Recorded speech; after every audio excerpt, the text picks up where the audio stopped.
Elkeen van julle is welkom in die huis van aanbidding. En ons erken in hierdie gemeente dat die woord van God leer ons van 'n liggaam van Christus. Een liggaam waarvan Christus die hoof is. En daarom is ons opgewonde om in hierdie tyd elke ene hier te verwelkom, waar jy ook al vandaan kom, wat jou agtergrond is. Vir julle op die internet wat kyk en luister, baie welkom ook aan julle.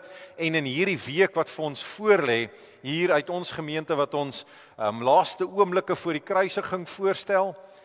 Goeie Vrydag wat ons herdenk wat Christus vir ons kom doen het, dat hy gesterf het, dis baie belangrik.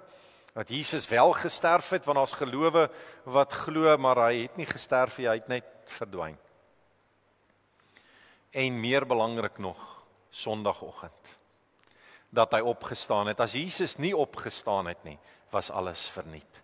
En so Sondag, wanneer ons saam met die gemeentes van die dorp, en dit is 'n voorreg om saam met so baie van hulle te kan wees, as een liggaam op te trek, is ons opgewonde om jou daar te sien. Vroeg, Sondagoggend.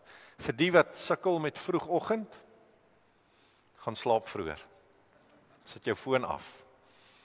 Want hierdie Sondagoggend en elke Sondagoggend spesiaal herdenk ons die opgestane verlosser. Dit verander alles. Amen. Prys die Here.